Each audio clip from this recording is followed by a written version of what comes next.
Bem-vindos a mais um Prosa da Terra.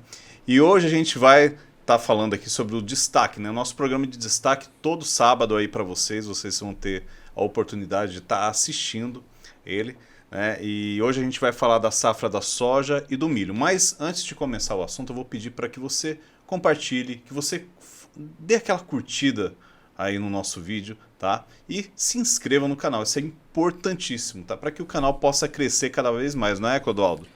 Com Esse é, certeza, né? Nós esse é o... estamos aqui para prestar informações de qualidade, estamos aqui para acolher o homem do campo, as pessoas que necessitam de informações do agro. E principalmente nessa série nova que nós estamos iniciando, né, que traz destaques, os destaques da os assuntos semana. que estão falando do agronegócio, repercutindo nas notícias agrícolas aí, nos telejornais e que são importantes. E o principal assunto agora dessa semana é a soja, né? E em seguida o milho, né? Sim, com certeza. Nós estamos num momento, André, que é crucial dentro das duas principais commodities agrícolas. Nós estamos no final da colheita da soja, né, da safra É, e, 22, 23, e né? isso, Clodoaldo, é importante até para quem não entende né, de como ocorre a safra, né? Explica para todo mundo como que funciona isso, É a, esse a tempo. safra brasileira, ela começa no mês de junho. Por isso que a gente fala de ano safra, né? Então o ano agrícola, ele corresponde ao mês de junho a junho. E por isso sempre que a gente, quando fala de safra, a gente fala os 2 anos, né? Então nós estamos falando da safra 22, 23 de soja e milho. A soja ela foi semeada na maioria das regiões brasileiras, né? Especialmente no centro-oeste, que representa a maioria da produção do Brasil, em torno de setembro, outubro, novembro, né? E hoje nós estamos finalizando a safra com a colheita. Estamos bem avançados. Você fez uma apuração de quando nós estamos na safra hoje, de colheita Tem, da soja? vamos passar aqui, a gente vai mostrar na tela também para quem quiser ver. É, é importante, gente, a gente sempre dá aí da onde que está, né? Qual é a fonte que a gente tem tirado os conteúdos, né? As informações aí. A gente tirou do IMEA, tá? Essa informação. E hoje na região, se a gente colocar todo o total, foram 94,83% já de colheita, né, já realizada no Mato Grosso. E a gente tem as subdivisões que daí o IMEA traz bem, que é bem interessante, o Centro-Sul, Médio-Norte, o Nordeste, Noroeste, Norte, Oeste e Sudeste, né, aí com uma média aí de 95% aí entre todos aí, né? Mas o geral mesmo, né, Clodoaldo? 94% da safra já foi colhida aí da soja. Você sabe o que é legal nisso tudo, né? É lembrar que a, a safra brasileira, a produção de grãos no Brasil, ela está intimamente ligada ao regime hídrico. Então, o ciclo de chuvas é que controla toda a produção brasileira, basicamente. Então, isso quer dizer que em cada região é um calendário diferente, é isso, Isso, em cada Clodoaldo? região a gente tem um calendário diferente. E aqui nós temos estamos falando em particular do Mato Grosso, que é onde nós estamos, né? Certo. Então, à medida que inicia-se o ciclo de chuvas, né, a safra começa dentro dos estados. E por isso que eu disse que o Mato Grosso começou lá em setembro, né, que é onde normalmente aqui a gente inicia o período chuvoso. E hoje nós estamos finalizando, como você disse aí, mais de 90% da safra, da colheita da soja já foi feita.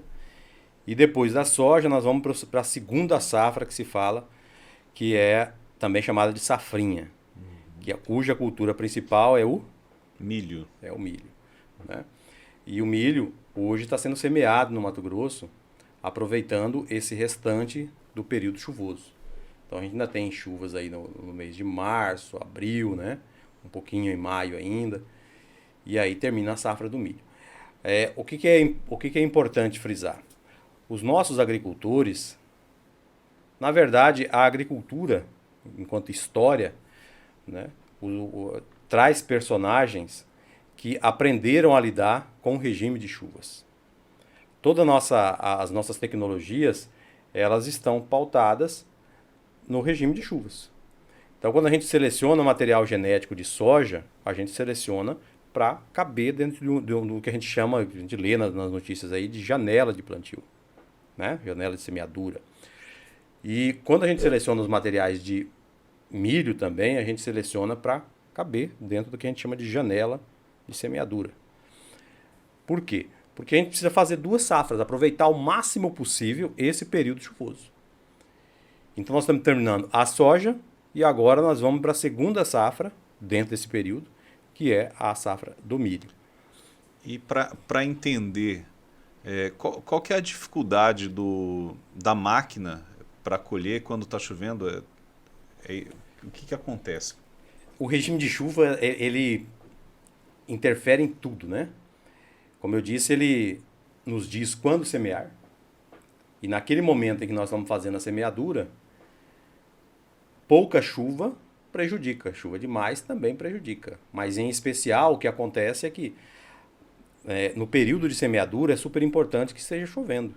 Então o solo precisa acumular uma quantidade de água para que a gente coloque a semente lá.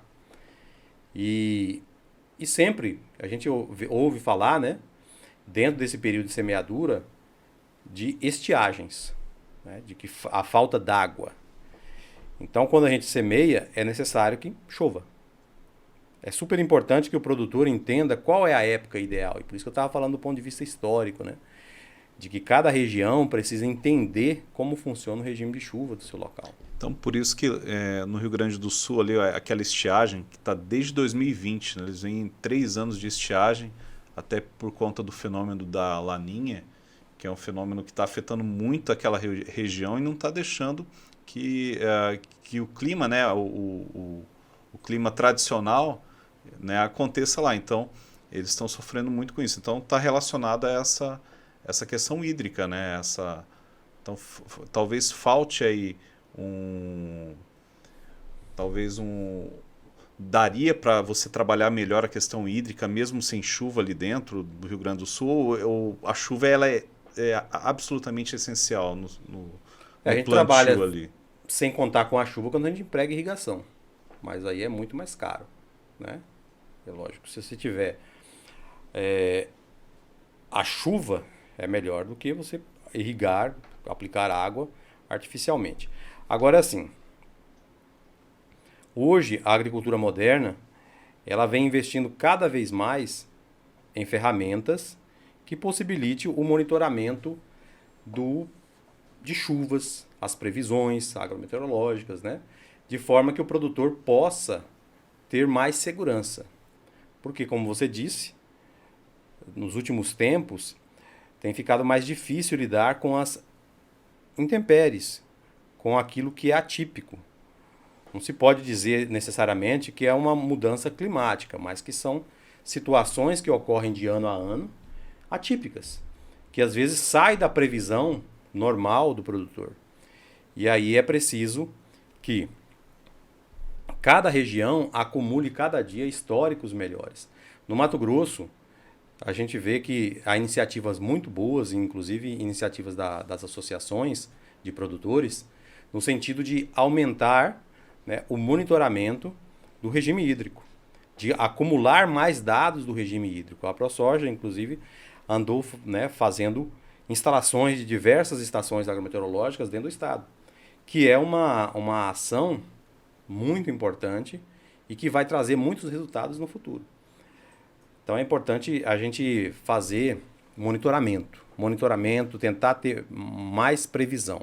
Há boas empresas hoje no Brasil que fazem esse levantamento sistemático, previsões para uma semana, para 15 dias, para o mês, né? Lógico, previsão é previsão, tem sua margem de segurança, de previsibilidade, né? Mas ajuda bastante. Agora, André, nós temos um histórico, né, dentro do Mato Grosso, dentro do Brasil, daquilo de épocas para se fazer a semeadura. E a gente, enquanto produtor, né, a gente tenta fazer dentro daquilo que está dentro do histórico. E às vezes as intempéries não tem como fugir. Mas o produtor nosso ele tá maduro para poder lidar com isso. E talvez a gente tenha também o estado, né, o regime de chuvas esteja melhor que talvez o resto do Brasil, pelo menos muito melhor do que do Rio Grande do Sul hoje, né? Claro, eles estão sofrendo muito ali. Outra coisa que a gente faz bastante, né, você nunca coloca na linguagem comum, né, todos os ovos numa mesma cesta. Sim. Então o produtor, ele distribui dentro da propriedade, a estratégia eu vou distribuir em áreas diferentes, né, épocas diferentes de semeadura. Então não semeia tudo de uma vez, mesmo porque não dá máquina suficiente. Mas vai semeando de forma gradual. De forma que você, ocorrendo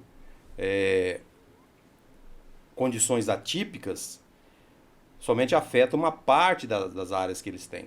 Né? Então não se investe em um único material genético, não se investe em se plantar tudo de uma única vez. Né? Isso é importante. O produtor já sabe fazer isso. E aí, à medida que a colheita ocorre também, que aí é o outro ponto, né? Nós temos várias notícias que você selecionou sobre isso, Sim. né? À medida que a colheita ocorre, essa colheita também vai ocorrer de forma gradual. E por ocorrer de forma gradual, o risco também diminui. Então, vamos ver os indicadores primeiro e daí Vamos a gente olhar, segue né, para as aproveitar. notícias.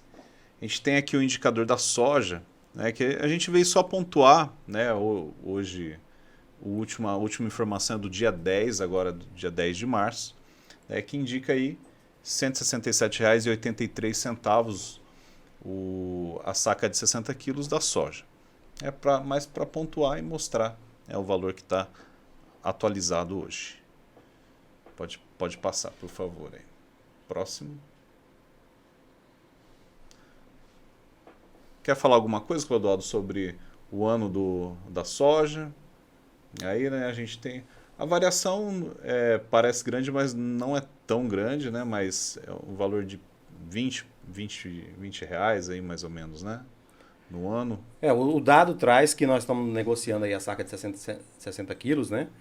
Em algo próximo de R$ 170 reais, que é um valor inferior ao mesmo período do ano passado, que nós tínhamos lá próximo de R$ 186 reais, né? Então existe uma variação em relação ao ano passado. Essa é uma questão importante porque nós temos eventos que estão ocorrendo que vem ocorrendo desde o ano passado, né? Que essa questão da guerra na Ucrânia, que afeta os custos agrícolas, em particular dos fertilizantes. E o produtor passa a operar, né, com uma margem menor, já que os custos da safra, né, estão maiores do que o ano passado. Se o custo está maior, né, e estamos pagando menos, o produtor está ganhando menos também. Então essa é uma questão importante, né, dentro do cenário geral, não só da soja. Os custos agrícolas aumentaram bastante. Então o destaque que a gente faria em relação a preço, né, da soja seria isso, né, a redução da margem. Perfeito. Em relação ao ano anterior. Vamos para o próximo, né? O próximo é o milho, também do dia 10 de março, de ontem, sexta-feira. É o valor de R$ 85,32 também. O valor atualizado. Pode passar. E, bem, vamos deixar o valor, né, só e vamos para as notícias aí, né? Você quer comentar alguma coisa sobre o milho? Especificamente Eu diria que hoje, o que é importante? Nós estamos, do ponto de vista de armazenagem, tá? Nós estamos temos que desocupar os armazéns, tudo aquilo que tinha de milho, para entrar a soja. Então, desocupamos os armazéns, né? A estabilidade do preço do milho tem sido uma variável boa para o produtor. Certo. Né? Então, se você observar os gráficos de preço de milho, eles vêm estáveis. Né? E isso é bom para o produtor. Por quê? Porque a gente atravessou um período de desocupação de armazéns, né, e o preço do milho não caiu. Então, é uma questão importante e boa para o produtor. Agora, nós vamos começar novamente estamos começando a semeadura do milho. Nessa etapa de semeadura, que é importante se falar, né? É importante falar que a semeadura do milho esse ano, André, ela está um pouquinho até atrasada, porque nós estamos em março, né? Certo. Nós estamos em março, em algumas regiões do estado atrasou um pouquinho mais, não era para estar semeando milho agora, né? Uma grande parte já foi semeado, mas ainda tem milho sendo semeado. Então, quanto mais tarde o milho é semeado, maior o risco para o produtor. Certo. Por quê? Porque nós estamos agora no final do ciclo de chuvas. Chegando no final, né? E aí, se faltar água, não tem enchimento adequado dos grãos. Então, é basicamente isso. A gente tem algumas fontes que a gente traz, né? Que é do Mais Agro, Metrópolis, enfim, tem G1 também.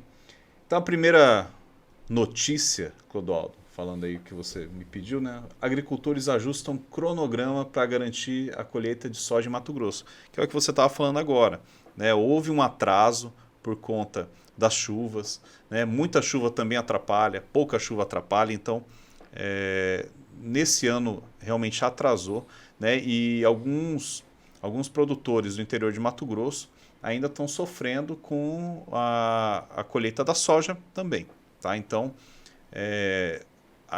em Campo Verde, mais especificamente, né, o que traz a notícia, está dizendo isso, né? Então, a soja ainda está sendo colhida, né, com mais lentidão, por conta da quantidade de chuvas. Até porque o nosso estado é um estado muito grande, então ele acaba pegando muita região amazônica ali, que também traz aí uma precipitação maior e acaba atrasando. Então, o Mato Grosso está muito bem no aspecto geral na colheita, mas existem algumas regiões que estão mais, né, estão andando um pouco mais devagar aí, né? Então, isso foi a primeira notícia aí que a gente viu durante a semana.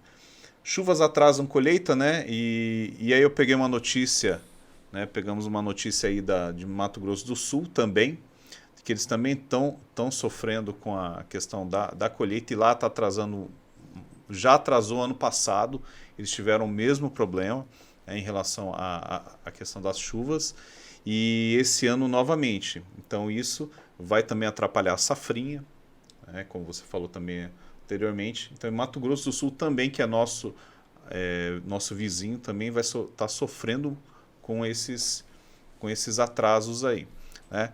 É uma informação, né, em fevereiro, para ter ideia, lá na capital, né, em Campo Grande, choveu 242 milímetros, né, só na capital. Então, está chovendo bastante por lá. Então, está dificultando, né, para que as máquinas possam entrar ali e fazer a colheita desse ano. A gente pode passar para o próximo. Colheita da soja alcança 88% da área do Mato Grosso e, em média, na verdade, essa notícia já está datada, né? A gente já tem uma informação já mais atualizada, né? Que a gente já está com 94% aí já colhido. Então, mas a notícia em si, ela mostra o quanto o Mato Grosso está mais rápido do que alguns outros estados aí. Vamos para o próximo. Aí Rio Grande do Sul, eu até comentei, né, há pouco, né, tem o 3º ano de seca e isso não é normal, diz o professor. Então é uma notícia que é da CNN, né, e desde 2020, meados de 2020, vem sofrendo com essa estiagem no Rio Grande do Sul, e por efeito da Laninha. Então, esse é um problema muito sério que está acontecendo lá, né? E a falta de chuvas, como você disse também, né? A falta de chuvas e a grande quantidade, ela acaba também atrapalhando o plantio, a colheita, enfim, toda a safra. E continuando, pode falar aí, Clodoaldo, essa aí de cima, quiser ler para a gente. Essas variações que ocorrem em relação ao regime hídrico de cada local, né? Uhum. O que afeta? Como eu disse, afeta a semeadura, mas também afeta a colheita. Então, quando se prolonga um pouquinho mais as chuvas, o período chuvoso, e isso entra dentro do período de colheita, há uma dificuldade das máquinas entrarem no campo realizar a colheita. Aí ocorrem atrasos na safra da soja que vai afetar também o milho. Mas também tem as perdas, né? Hoje, André, e a gente tem sempre destacar, né? Esse é um canal que destaca o homem do campo, apesar de todas essas notícias, apesar de todos esses relatos, né, de chuva prejudicando a semeadura, de falta de chuva prejudicando a semeadura, chuva demais prejudicando a colheita, atrasando, né, a semeadura da cultura do milho. Apesar de tudo isso, hoje a nossa projeção de safra é de alta, é de aumento de safra, né? Então a gente tem uma projeção de 22% de aumento para a cultura da soja, de produção. Tem uma projeção de 11% para a cultura do milho. E uma projeção de alta também para o algodão. E um pequeno aumento até para a cultura do feijão. Né? A única cultura que a gente chave aí, que a gente ouviu notícia de ter redução, foi o arroz. Mas, de modo geral, as principais commodities agrícolas, as culturas agrícolas de destaque no país, todas elas têm projeção de aumento de produção. Então, o que a gente percebe dentro das notícias agrícolas de um modo geral, né, são questões que relatam as dificuldades dos produtores, mas quando a gente vai para os dados de projeções da Conab, para os dados reais, né, de resultado da safra, nós vemos que o nosso produtor é extremamente competente e profissional. É aquilo que eu estava falando antes. Nós temos conhecimento e habilidade para lidar com as intempéries climáticas. Né? São desde as ferramentas de gestão, que traz o histórico, né, do regime pluviométrico ano a ano, que o produtor usa muito bem isso. Tem produtor que tem estação na fazenda, tem grandes grupos que têm estações próprias, né, banco de dados próprios para poder fazer a gestão da safra de acordo com esse banco de dados e usam muito bem. Então, nossos produtores são muito profissionais. Você vê que as notícias destacam, né, os pontos negativos, as dificuldades. Mas o resultado é a vitória do produtor. Ou seja, não se pode confundir, né, a dificuldade com a questão do fracasso. Não é isso, não tem nada a ver. Inclusive, está aumentando. Né? Então... Mas isso a gente fala também, em particular, para grãos, né? Para a cultura de grãos, de um modo geral. Nós temos culturas agrícolas que são bastante afetadas, né? Em particular as hortaliças, né?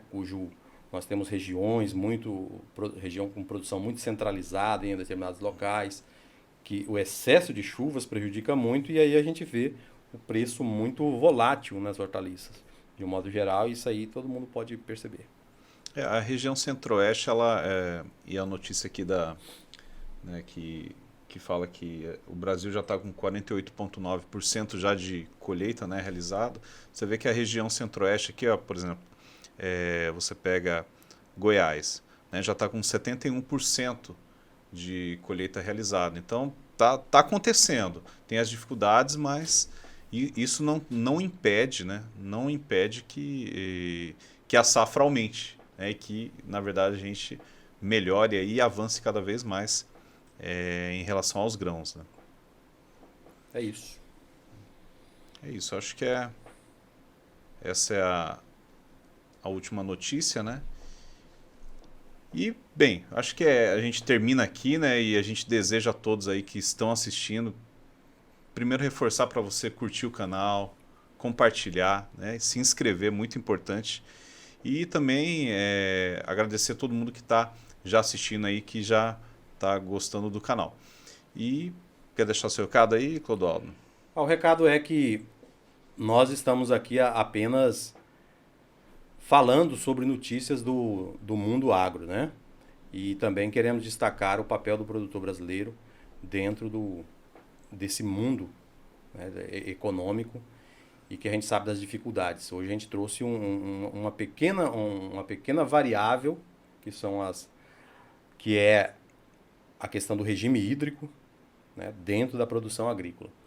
Eu acho que as pessoas que nos assistem podem também comentar, podem participar conosco. A gente teria o maior prazer, né, de discutir, de conversar com cada pessoa aí, responder os comentários, né? E é isso. Esperamos todos aí na próxima semana, né?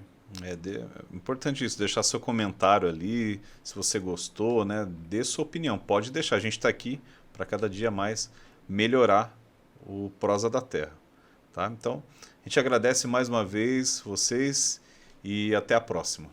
Um grande abraço a todos.